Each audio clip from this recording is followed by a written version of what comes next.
Hi hello അസ്സലാമു അലൈക്കും. എല്ലാ കൂട്ടുകാർക്കും എൻ്റെ മിനി വ്ളോഗിലേക്ക് സ്വാഗതം.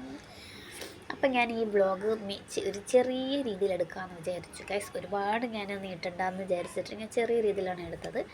അപ്പോൾ നമ്മളിപ്പോൾ പോകുന്ന സ്ഥലം എന്ന് വെച്ചാൽ എറണാകുളത്താണ് ഗൈസ്. അപ്പം ഞാൻ ട്രെയിനിലാണ് പോകുന്നത്.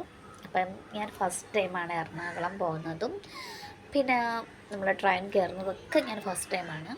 ഹസ്ബൻഡൊക്കെ കുറേ പ്രാവശ്യം കയറിയിട്ടുണ്ട്, പക്ഷെ ഞാൻ ഫസ്റ്റ് ടൈമാണ്. ഞാനും എൻ്റെ 2 കുട്ടികളും ഫസ്റ്റ് ടൈമാണ്. എൻ്റെ മൂത്തയാളും ഇതിനു മുമ്പ് ട്രെയിനിലൊക്കെ പോയിട്ടുണ്ട്.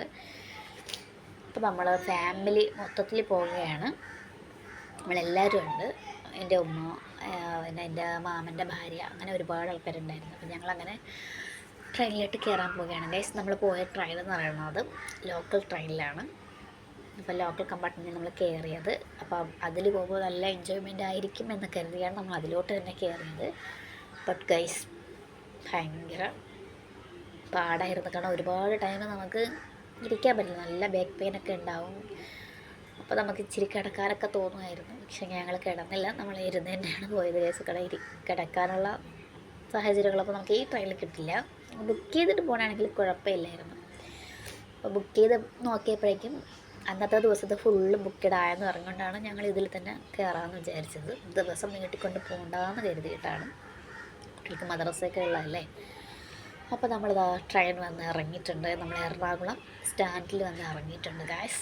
അപ്പോൾ ഇവിടെ നിന്നൊരു ഓട്ടോയിൽ പോകേണ്ട ദൂരം ഉണ്ടായിരുന്നു എൻ്റെ മാമൻ്റെ വീട്ടിൽ. അപ്പോൾ നമ്മളിതാ ഓട്ടോയിലാണ് പോകുന്നത് ഗായ്സ്. അപ്പോൾ അവിടെ മാമൻ്റെ വീട്ടിൽ ഇറങ്ങി കിടക്കാൻ പറ്റില്ല. അപ്പോൾ നമ്മളൊരു റൂം എടുത്തിട്ടുണ്ടായിരുന്നു. അപ്പോൾ റൂമിലൊക്കെ പോയി നമ്മൾ ഡ്രസ്സൊക്കെ മാറ്റി ഒന്ന് കുളിച്ച് ഫ്രഷായിട്ട് ഉച്ചയ്ക്ക് ഫുഡൊക്കെ കഴിച്ചിട്ട് വൈകിട്ട് നമ്മൾ അവിടുത്തെ പാർക്കിലോട്ട് നമ്മൾ ഇറങ്ങിയിട്ടുണ്ട് ഗായ്സ്. അപ്പോൾ ഞാൻ ഒരുപാട് വീഡിയോ എടുക്കണമെന്ന് വിചാരിച്ചു, പക്ഷേ ഗായ്സ് വന്ന ക്ഷീണത്തിൽ ഉറങ്ങിപ്പോയി. ഭയങ്കര ചൂടും അതിൻ്റെ ഒപ്പം ഭയങ്കര ചൂട്, പൊള്ളുന്ന ചൂടാണ്. റൂമിൽ കിടക്കാൻ പറ്റുന്നില്ലായിരുന്നു.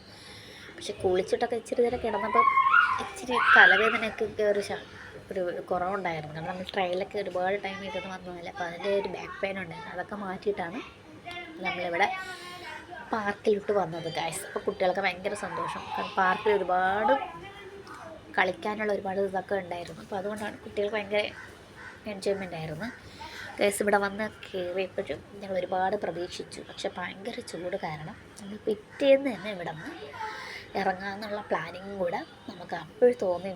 കാരണം ഞങ്ങളിവിടെ 3 ദിവസം നിൽക്കാൻ വേണ്ടി കരുതി വന്നതാണ്, പക്ഷെ നിൽക്കാൻ പറ്റിയില്ല. അത്രയ്ക്ക് ചൂടായിരുന്നു, ഭയങ്കര ചൂടായിരുന്നു ഗൈസ്. ഇവിടത്തതിനേക്കാളും നമ്മളെ നാട് തന്നെയാണ് ബെറ്റർ എന്ന് എനിക്കിപ്പോൾ തോന്നുന്നുണ്ട് ഗൈസ്. അപ്പോൾ നമ്മളതാ നിന്നും ഒരുപാട് ടൈമൊക്കെ കഴിയും. അപ്പോൾ നമ്മളവിടുത്തെ കടകളിലൊക്കെ ഒരുപാട് കയറി. അപ്പോൾ അതൊക്കെ ഒന്ന് കണ്ടിട്ട് നമ്മൾ നേരെ ഐസ്ക്രീം കുടിക്കാൻ പോയി ഗൈസ്. അപ്പോൾ ഐസ്ക്രീം കുടിക്കാൻ പോയപ്പോഴേക്കും എൻ്റെ ക്യാമറ എൻ്റെ മോൻ പിടിച്ച് വാങ്ങിച്ചിട്ട് അവൻ ഷൂട്ട് ചെയ്യാമെന്ന് പറഞ്ഞു ബാക്കി വീഡിയോസൊക്കെ. അപ്പോൾ അവൻ്റെ കയ്യിൽ നിന്ന് എൻ്റെ അനിയൻ വാങ്ങിച്ചിട്ടുണ്ടായിരുന്നു.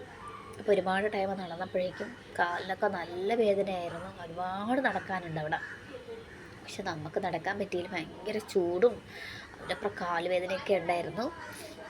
അപ്പോൾ നമ്മൾ ഇച്ചിരി നേരം നടന്നിട്ട് ഐസ്ക്രീം കുടിച്ചിട്ട് നമ്മൾ വീണ്ടും തിരിച്ച് റൂമിലോട്ട് വന്നിട്ടുണ്ട്. അന്ന് നമ്മൾ ഡ്രസ്സൊക്കെ മാറ്റി വീണ്ടും ഒന്ന് കുളിച്ച് ഫ്രഷായി. കാണാം അത്രയ്ക്ക് ചൂടായിരുന്നു. റൂമിൽ കിടക്കാൻ പറ്റുന്ന ചൂടായിരുന്നു ഗൈസ്. അപ്പോൾ ഞാൻ റൂമിലൊക്കെ വീഡിയോ എടുക്കാൻ വിചാരിച്ചു, പക്ഷെ പറ്റിയില്ല. ഭയങ്കര ക്ഷീണം കാരണം ഒന്നിനും പറ്റിയില്ലായിരുന്നു ഗൈസ്.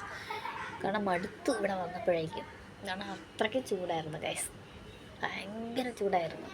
പിന്നെ നമ്മൾ ആ കാർണിവലിൻ്റെ ഉള്ളിലൊക്കെ കയറിയിട്ടുണ്ടായിരുന്നു. അതൊക്കെ അത്ര പോരായിരുന്നു, എന്നാലും കുഴപ്പമില്ല. നമ്മൾ കണ്ടിട്ടുള്ളതായത് അത്ര ഞാൻ വീഡിയോ ഒന്നും എടുത്തിട്ടില്ല. പിന്നെ പിറ്റേന്ന് തന്നെ ഞങ്ങൾ രാവിലെ ആയപ്പോഴേക്കും ഞങ്ങൾ എറണാകുളത്തുനിന്ന് ഇറങ്ങിയിട്ടുണ്ട്. അപ്പോൾ ഇത്രയേ ഉള്ളൂ എൻ്റെ വീഡിയോ. Tata bye bye.